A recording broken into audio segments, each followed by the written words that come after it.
Y'all, I did a whole about 20 something minutes of talking. I even cried and everything. And I was not recording. I'm so upset. Like, I'm so mad right now. Seriously. But anyway, welcome to my channel. This is the orientation. Welcome for those of you who are already subscribed.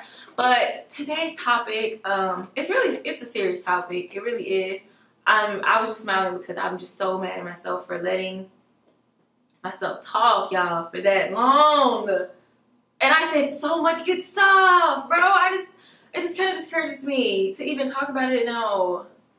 Anyway, I'm gonna do it. I'm gonna continue to talk about it. I'm trying to fix my little hair because sometimes people be roasting me like, girl, your hair's sticking up. And I'm like, I'm sorry, I've already filmed the video. I can't change that. Okay, so anyway, I want to talk about, I'm trying to remember everything that I just said. I want to talk about sexual abuse, and the topic is really personal to me. There are a lot of people that are dear to my heart that have experienced this, family members, relatives, a lot of people. And I feel like sexual abuse is one of the things that is definitely overlooked and is ignored at the same time. Like, it's either or. A lot of families overlook it, and then a lot of families seem to just see it happening and just ignore it. You know what I'm saying? Out of fear or for whatever reason. But for one, to all of the victims, I definitely but I know that it's a hard situation to deal with, even in especially in adulthood, if you haven't talked about it yet. So that's why I'm talking about it in this video, because I want to reach out to somebody who's dealing with it. So one thing is, the first thing I should say is that, and I didn't plan this video out, I'm just talking, but a lot of the times the victims feel like they shouldn't say anything because, for one, they think that no one will believe them. Two, they feel like, well, for one, there's so many people that do things like lie for attention. They probably feel like it wouldn't matter. And the third reason is out of fear, whether they don't want to break up their home or reveal that this has been going on for years and just cause chaos in the family. And they could be afraid of the person who actually did it to them. They could be afraid to face them or even expose them. And it's sad that a person would be afraid to tell the truth because people won't believe them. Like, that's one of the situations where, and I'm not gonna lie, I was guilty of it at first. If my child were to tell me that their brother or their sister, sibling, whoever, uncle, cousin, or priest molested them, like sexually abused them, I would honestly believe them, because especially as a man, most people won't lie about that. That's something that you would wish you would never have to deal with. So of course you wouldn't lie about that. But it's so sad that a lot of people don't even care. And so, especially with men, I want to state facts here, statistics. The statistics say that 1 out of 6 men have already been molested. This isn't an ongoing thing, like, as far as, well, it is ongoing. It's probably worse now, but I'm saying this isn't something that they're projecting in the future. This has already happened. These are the facts. These have been reported, these numbers. That's a lot of men. With this situation, I totally believe it. Having dated men that have gone through that, having cousins that have gone through that, I totally believe it. And especially when they have like graphic details and they come with the facts, I definitely could believe it. First off, first thing you don't want to do is, when somebody confesses something like that, you don't want to assume that they're lying. That's going to completely shut down every opening that they're trying to do. Like, every confession that they're trying to make. It's just going to make them feel terrible. That's the dumbest thing that you can do. Just listen, for one, and just try to be there for them. But to rewind, kind of, sort of, like with a lot of the men, I feel like we overlook that. I really want to really touch on that seriously, because, like I said, that's a lot. 1 out of 6 men that have already been born have been molested. That means millions of them aren't even talking about it. And that's why it goes untalked about, jeez. Y'all know what I'm trying to say. It goes, like, unnoticed, because, for one, I feel like as a society, we put so much pressure on men for one, especially with emotions, if I know a lot of them have to feel like pressured because we make them to be these macho men. They have to be the supporters. They have to be strong. So it's hard for them to even explain something like that because that's something that makes them feel vulnerable, makes them feel weak. Some man took advantage of them or some woman, because those statistics aren't just saying they were molested by men, they were saying by women and men. So, you know, but I truly believe most of them were molested by men. I'm just saying. But, you know, it makes them feel like, you know, demasculinized. Is that the word? Demasculinized? But, you know, and it's just so sad because they keep that in. And let me tell y'all some of these indicators that, or characteristics of those who have been sexually abused.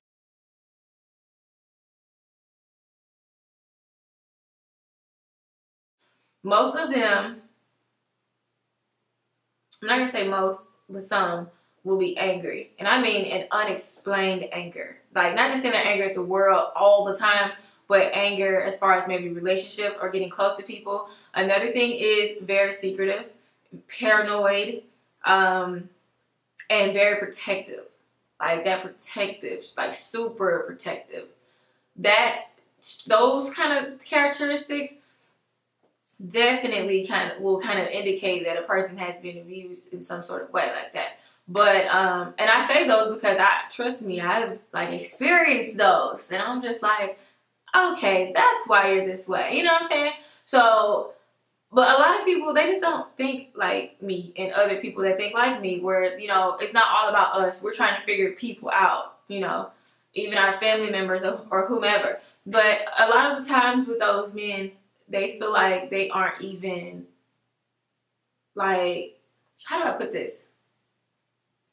Like, they feel like they won't be accepted. And it's kind of like a two-edged sword. Like, if you come out and talk about this, and especially if it was a man that did this to you, now people are going to look at you as if you're automatically gay. That's just what it is. And that's sad because a lot of the men who were molested by men didn't even turn out to be gay. A lot of them have questioned their sexuality. That's normal. If the first thing that you were experiencing was a man, of course you're going to, you know, question your sexuality because that's what's going on. You know what I'm saying? A lot of them will struggle to have relationships with women or not be able to trust men in the future. That's something else. They can't trust people. Oh God, that irks my. I mean, I'm getting personal here, so let me pull back here because this is not towards everybody else. These are just some people, and I just don't want to reveal my own personal business. So I've done research on married couples that have gone through this as well, and the women they explain not symptoms, but the characteristics of these men. For instance, there was one guy who was in his 40s, and he saw one of his old priests or either baseball coach or whatever being indicted for molesting boys at the school, like luring them in at the church or whatever. And he kind of like slipped up and said, "Oh, another one," like, you know, like in a sarcastic way. And his wife kind of looked at him like, "What did you say?" And that was kind of his way of just going ahead and coming out to her, telling her that, you know, yeah, I was molested as a boy. It doesn't shape who I am today as far as like my sexuality, but I struggled through that. Like that's what I've been holding in all these years. And she said it just made so much sense to her why he was so protective over their children and her, why he was so secretive, why he was angry, like inexplainable characteristics like that just aren't normal, like compulsive type of, you know, characteristics that kind of will indicate that someone has been abused like that. So also, I used to watch a lot of SVU, Special Victims Unit. Shout out to those who love Law and Order. And the similar situations were on there. That show, it's really good. It's like a Matlock type of show, but they cover rape victims, those that are going through trafficking, sex trafficking, children, rape victims, everything. And it's so like educational. Like, that stuff is so real. I promise you, they claim that those cases are not real, but they really are. I promise you they are. Like, all of them, like literally. So, you know, like I said, a lot of the men and the victims, even women, a lot of them, like I said, they're afraid.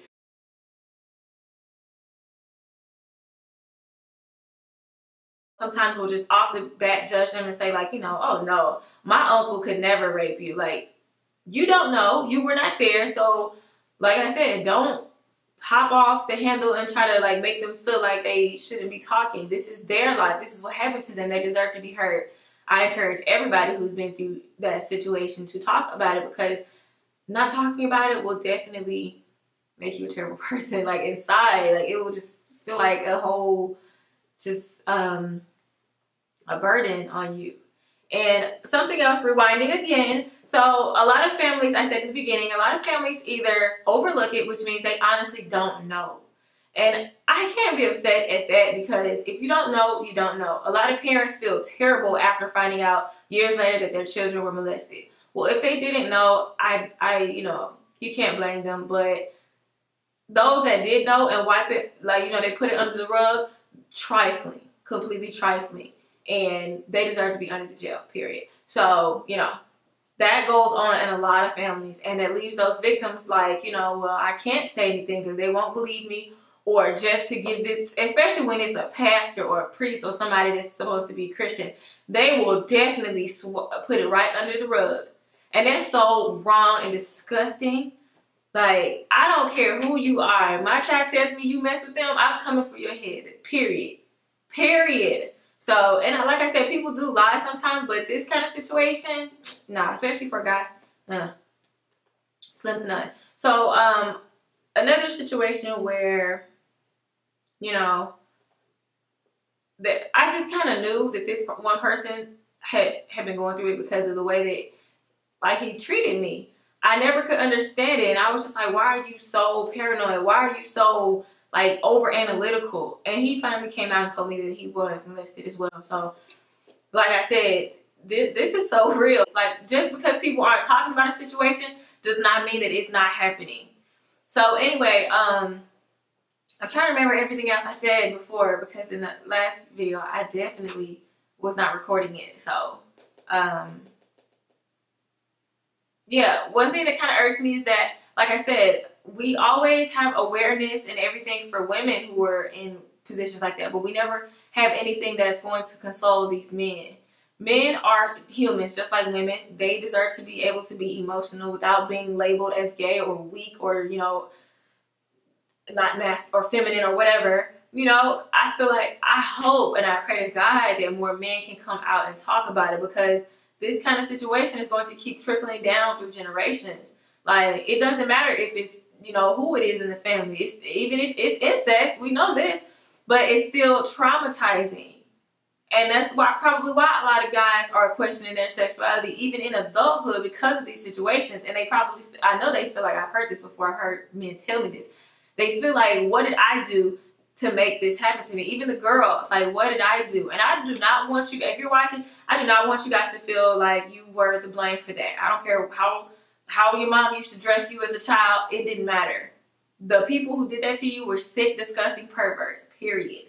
And that's just the devil in them, the perverted spirit in them that chose you. It had nothing to do with you being a child. It just had nothing to do with you. It had all to do with them. So definitely don't fault yourself for that. Even the parents who have later found out that your children were raped or molested or sexually abused, don't feel bad for yourself. Like, I mean, of course you feel bad for them, but like, don't like beat yourself up because you didn't know. If you honestly did not know, then that you couldn't do anything about that. Now, what you can do moving forward is paying more attention to your grandchildren, paying more attention to your cousins, and even you younger kids, people, whoever you're watching me, pay attention to these children. One of my girlfriends, at the time she was 28, I was 26, she told me that her 4-year-old came home, and she has a 4-year-old and I think a 6-year-old. The 4-year-old came home and told her that, you know, well, she caught him just doing an act. And she was like, where did you get that from? And he told her, like, you know, so the guy who was his babysitter, basically, his babysitter had a little cousin who was 12 who had been molesting him. And he did that gesture, as he was trying to do the gesture. I won't say if it was to his brother or not. I'm not going to go into detail, but the point is, she asked him to do what it is that the boy showed him, or had been doing to him. Because he said it, you know, this boy, I'll just say his name, James. James did this to me, or, you know, we were doing that. And she said, show me what it is that he was doing again. And he did it again. And it was the fact. The boy even confessed to them. They beat him up. They did. They beat him down. They did. And then they called the authorities. But I can't blame her for beating the brakes off of a 12-year-old for molesting a child. A 4-year-old child. That's disgusting. So, you know, like I said, it happens. You have to be aware. And the girl, my friend, she felt so bad for her. And I was just like, girl, be glad that you caught it when you did. You can't fault yourself for that. Don't, you know, beat yourself up for that. But just pay attention to your cousins, and not just pay attention to the young people. Pay attention to the older people's reactions to them. You can tell a pervert if you have discernment. Like, that's why I thank God for having a relationship with Jesus, with God, because he shows me things that I never could guess on my own about certain people and certain spirits. Like, I'm dead serious. And even with your conscience sometimes, even if, I guess you could say, even if you don't have a relationship with him, he can, whether you acknowledge him or not, that still doesn't stop him from working. That doesn't stop him from doing anything. You know what I'm saying? So he could, you know, put it on your mind that, hey, this person is a perv. Like, watch this person around them, you know? So for those of you who are definitely going through the situation or have been through it and you're probably kind of holding on to it, a relationship with God is the only thing that can help get you through this, and definitely talking about it. Talking is definitely therapeutic. It doesn't mean that you have to scream into the mountains. At least just, you know, if it's your spouse or whomever, talk to them about it. Also, I want to talk about when I was teaching 7th grade science. One of my students, she hated my freaking guts. I did not, like I told you guys, one of the I keep saying symptoms because I was about to talk about something else, but one of the characteristics is anger, like unexplained anger. I didn't understand why she hated my guts. Like, I was so nice to her. Even if you're trying to be nice to these people, sometimes they will just like lash out. And so, you know, I'm not saying that you should be a doormat, but given the situation, you know, just try to love them through this, you know. But she was in a corner just balled up, and part of me was just petty and was just like, you know, I'm just letting her sit over there because I'm tired of her. But then I was like, well, no, she's a student, you know, I'm not going to be that girl. One thing all my students can say, even my high school students, I don't hold grudges. Even in like real life, I don't hold grudges. So I went to talk to her, and surprisingly, she revealed that her mom's boyfriend had been molesting her. That set me all the way off. Now, I talked to her personally outside, you know, we talked about it, and then I know that she didn't like counselors. A lot of black children don't like to talk to counselors, especially white counselors. I don't know why, unless they're young and hip and kind of have a relationship with them. But she didn't really want me to tell her, but by law, I had to. And I felt bad because I had to get her stripped from her home. Next thing you know, 8 police officers were up at the school. Kids were wondering what's going on. And I almost felt like embarrassed a little bit, because it's like, man, I put her in this position to where now she's scared. But at the same time, I would rather her be in a safer home than back with him. So that, you know, propelled me to go ahead and do the right thing. I had to report it. I would have lost my job. And I would have felt terrible if she had been killed, you know. So the counselor, I told the counselor, like, look, just, you know, be cool. Like, talk to her. And of course, she's trained to do that. And she talked to her about it, and they called the mom up there. And honestly, the mom did not know.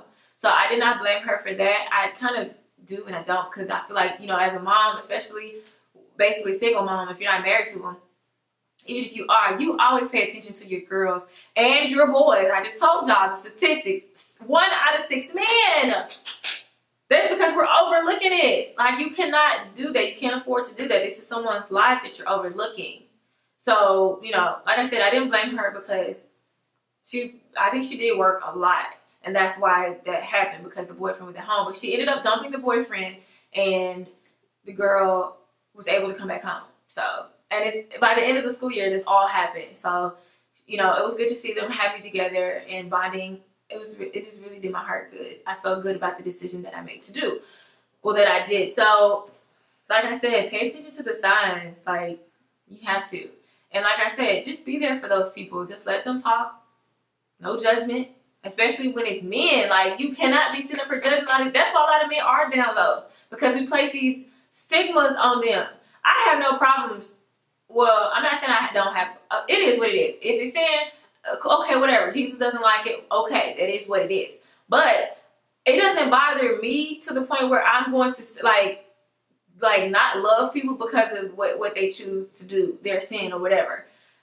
These gay people don't bother me. Now what bothers me is these gay men that date women that know that they're gay. That's wrong. You don't lead women on. You don't pass these diseases to them, do all that trifling stuff. That's trifling, okay? I have huge problems with that. I'm a victim of that, okay? Tired of that.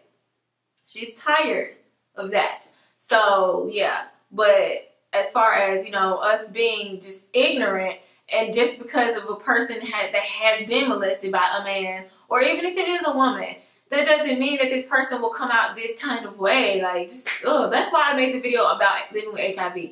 People are so ignorant. So ignorant. And that's what that video was for, to enlighten. So, this is the same for that, for, you know, the same reason. I don't care about attention, but I feel like nobody's talking about this sexual abuse, especially in the black community, especially with the boys. The movie Moonlight came out. I didn't watch it, but I heard of it. I kid you not, I dated a boy with the same freaking storyline. I'm serious. Same. Almost more than one. Well, definitely more than one guy, but the one that I'm talking about, the same story. And I'm like, this is real. These people aren't making these statistics up. This is real, and we have to recognize it, and we have to talk to them and be there for them. So yes, again, make sure that you know, this video is basically for encouragement. Well, it is for encouragement for you to understand what people that have been through sexual abuse are like, you know what I'm saying? Like, you know, and to prevent this from happening in the future, to make you more keen upon what's going on in life, you know, to be able to prevent these things in the future. And for those of you who have already been abused, don't be ashamed of yourself. That's the worst thing that you can do. Placing blame upon yourself, that's the worst thing that you can do. Thinking that you're inadequate because this happened to you and not me. Well, okay, bad things happen to everyone at some point in life. The next person could get cancer. The next person could have this illness. The next person could be raped. This person can be sex trafficking. You know, things happen. And you can go on and worry yourself about how this happened, why it happened. The fact of the matter is that it did happen, and now that you're through this can be used as a testimony to help prevent this from other people. That's just how I look at it, and that's what gives me peace. And I hope that it does the same for you. Like I said, also having a relationship with God helps you to accept things for the way that they are. And there's just like an unexplainable peace that comes to you when you trust God with your life and, you know, your future. You know what I'm saying? So yeah, that's pretty much it. I can't remember everything else I said. Y'all, I cried. I cried in that video because this topic is so personal to me, and I felt so bad for not being able to help a lot of these guys that talk to me about it, because it's like, man, I love them. Like, this happened to you. Like, I want to go fight whoever did this to you. Like, that's how I feel. So I can only imagine having a child that goes through this. My mom always told me, like, girl, look, if your daddy touch you, let me know. If your uncle touch, I don't care who it is, talk to me. That's how you have to be with your children. You can't be like, you know, you can't be afraid or make them afraid to talk to you about it out of fear that Uncle Johnny is going to kill us or whatever. We all just about to be dead, because I bet you he about to die too, molesting my kids. So, you know, it is what it is. If I didn't mention it in this video, if I talked about it in the other one, I was going to say, you know, another way of talking about it is not just writing it down, because that still forces you to deal with it and get it out, but also going to school counselors. No matter what grade level, high school, middle school, they have counselors. And you could go see a counselor as well, you know, if that's what you want to do.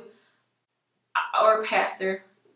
9 times out of 10, they've probably been through it too. Like I said, 1 out of 6.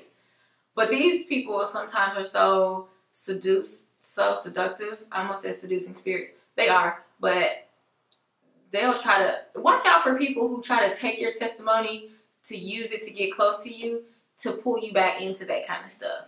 Like, those are snakes. A lot of people are snakes too, and they'll try to sympathize with you. They can't empathize. They try to sympathize with you and play on your emotions. And especially as soon as they get mad, they'll throw it out there. You know what I'm saying? Put your business out there. So you have to be careful with who you confide in. but not paranoid to the point where you feel like you can't trust anybody. Because there's some people who are like me that are willing to listen and close my mouth about the situation. So I hope this video encourages someone. Please share this video for the millions of sexual abuse victims, whether male or female. For the women, I truly hope that you don't think that I like favor one sex over the other as far as this topic. I don't. It's just that there are so many outlets for women to talk about it. There are so many, like, it's just praise, like, for women to come out. But, like, you rarely hear a platform for men. You rarely even hear men say that they've been molested because of the stigma that's going to follow. There are so many guys that have been molested, they're straight. You'll never know it until it comes out, like the lady and her husband watching the news. So I just wanted to really emphasize on their struggle as well. You know, and my heart goes out to all of y'all. Let me go ahead and get off. I get the crunch. So thank you guys for watching. See you guys in the next video. Make sure you share and comment below with whatever you want to comment with. Or if you don't feel comfortable there, you can email me. I'll link it in the description box. And I didn't talk about, okay, quick plug since I'm already talking about it. I forgot, like I did. But I did write a book, Letters of Encouragement, and I briefly talked about the situation and being hurt, whatever situation it is, in chapter 4. My book is available on Kindle and Amazon and Barnes & Noble, but certain Barnes & Noble, so you might as well get it from Amazon. Or if you want a copy that is autographed, you can go to my website, amorientation.com, click on products. Thank you guys again for watching, and see you guys in the next video.